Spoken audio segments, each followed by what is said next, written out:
Liss, and tonight I come to you as the spirit of the working woman circa 1910. Back when women were women, okay? Back when a pick-me was a pick-me out of the water. It's 1912, the Titanic has just sunk and I'm freezing in the Atlantic Ocean, okay? Back when you would say to your friends, hey girls, doesn't it suck that our boss makes us make shirtwaists for 12 hours every day, and he locks the doors so we can't go take our lunch break, and now there's a fire, and now we're all dead? Thank you, that's a historical joke. That is the Greenwich factory waist shirt fire, the triangle waist shirt factory fire. Look it up after the show. Okay, there we go. Thank you. This is my husband or maybe my child. I didn't decide before I came out. If it is my husband, please don't make fun of him. Back in the day, nutrition was worse and they were smaller, okay? And anyway, it is not the size of the ship. It is the motion of the ocean. That's the truth. And quickly before I finish with the skeleton prop, the skeleton has a joke to make for all of you. Okay, ready? Here's very good. What is a skeleton's favorite musical artist? What is... Fucking say what? What is... Fuck you guys. Fuck you! Oh my god. Is this a comedy show or what? Right, You don't know how to use a comedy show? fucking Here's skeleton. the joke. What? Are you heckling the skeleton? Don't heckle the skeleton. It's not real. It's fake. It's plastic. Well, you ruined the joke. I was gonna say Pelvis Presley. Alright. You guys are awful. You're terrible. Oh. Okay, now for the. Hey everybody. Nice to meet you. Who the fuck was that just was on stage? Just awful. My God, disgusting. Oh. My name is Jacob Liss. Hello everybody. Good evening. Hi. Hello. Okay, now I'm doing my thing for real now, okay? I am Jacob Liss. This is a comedy night. It's also Halloween, and you're here. Great. Good job, everybody. Good job. Perfect. First things first, I'm going to talk about myself briefly. I identify as non-binary. Yes. Thank you. I was a little bit of lukewarm applause, but you know, it's okay. Right, so just in case, ground rules. Okay, now that's too much. No. I don't need a slow clap. I don't need a pity clap. It's fine, okay. But just because I like doing the joke. Okay, so you know, non-binary, you have to use they, them pronouns with me. I'm assuming that most of you know how to do that. Maybe not this pumpkin guy in front. I don't know what he fits. I know him.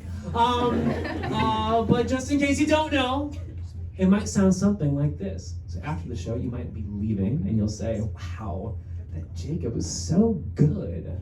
They were definitely the best comedian that I saw tonight. They were so good, I want to give them the details to my bank account information. And they can withdraw as much money as they want. They can, and they will. Don't try me, okay? Thank you. And I think the most important part of being, I don't know, non-binary or LGBTQ in any way is that if you're doing a comedy show and I make a joke, you have to laugh or else it's a hate crime.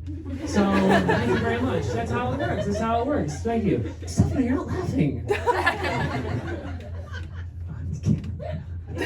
Sorry. Anyway, it's very good. There we go. So yeah, so that's me. And speaking of nothing actually, I'm just gonna completely do something different.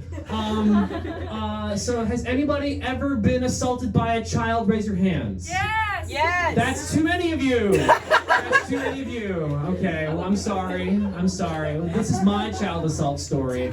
I'm going to tell you it right now. So, has anybody ever been to Langenfeld-Gasse U6 station? Yeah! Okay, so do you know the Turkey's kebab on the one side of the station? I've been to You've been there. You want to tell my story too? Where are you going? What do you want? You didn't like the skeleton, you don't like my... Oh, this is broken now. I'm gonna blame you for that. Anyway, it's okay. It's all right. It's okay. Take it easy. Anyway, so okay, fucking the kebab. I don't even know what I was talking about anymore, all right? The kebab was there, okay. So what happened, okay? What happened to me? What happened to me? I was out one night, I was having a good time. I was walking around and I was wearing pink pants. Mistake, because I was wearing pink pants and I decided to walk past a group of teenagers. Never do that. Never do that if your pants are not a normal color like blue or black. Then you have no business walking past anybody ages 13 to 18, okay? That is the wrong thing to do. But stupid me, I didn't know this yet. I was walking around like I didn't care about anything. And a little fist sort of shot out from this group of these teenagers. And a little fist sort of punched out, pow, sort of near my groin. And I sort of stepped back, because, you don't want to get punched in the groin by a little fist. And I looked, and I thought I saw sort of like a really big rat. A large rat, sort of beady eyes looking at me. And I looked a little bit closer, because I thought, rats can't be that big. And it wasn't a rat, it was a child. I would say maybe a 10-year-old or 11-year-old child. And I thought, a child. I have seen many of these before. No issue. Then I looked a little bit closer, and this child had a lightning bolt shaved into his head. And I thought, oh no. I've never met a child like this before. I better watch what I do next. But I was also a little bit drunk, and so I said, whatever. And I walked away, and then I realized, wait, Jacob, a child just threatened you. You are an adult. A child can't do that. You have to do something to stop this injustice. So I said, I know what I'll do. And I looked back at the child, and in English I said, hey, go fuck yourself. And in my mind I went, this situation was just saved by me. Hero. And I walked to the ATM to get money. But the thing is when you're a small child, you just tried to punch somebody next to a subway station and you didn't do a good job, and then that person just sweared at you, your friends laugh at you. And then you feel, as a child, as a small child, you probably feel bad. You realize, I gotta jack it up now. I didn't get this lightning bolt in my head for being a pussy. Okay? So this child walked up to me, and I'm looking down at the child, because this child is a child, and therefore quite small. And I started looking at the child, and he's looking up at me, and I'm looking at the child, and I thought, this feels unfair. Maybe I'll sort of squat down so we could see each other on a better level. And I was like, okay, now we're here.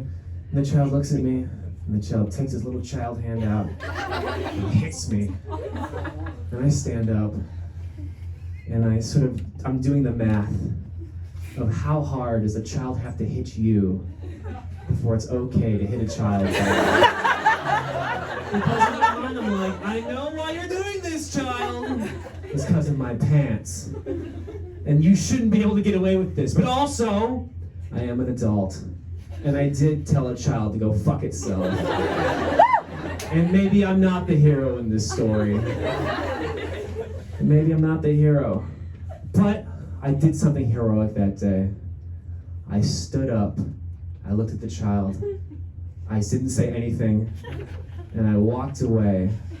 And I walked past the ATM because that's where I wanted to go to get money, because I was a little bit afraid that if I had gotten money, that the child would have come up to me and tried to take the money. And I wasn't ready to stop a child from robbing me, and so I did a long loop up and around, and I came back, and the child was gone. Yay! So I hope this is a story with a moral, okay? Hit children! God damn it! Do I wish when I fall asleep at night, I think to myself, Jacob, what was the worst that could have happened? He should have hit the kid! Thank you. That was my story, and that is my time, and I'm done. Good night!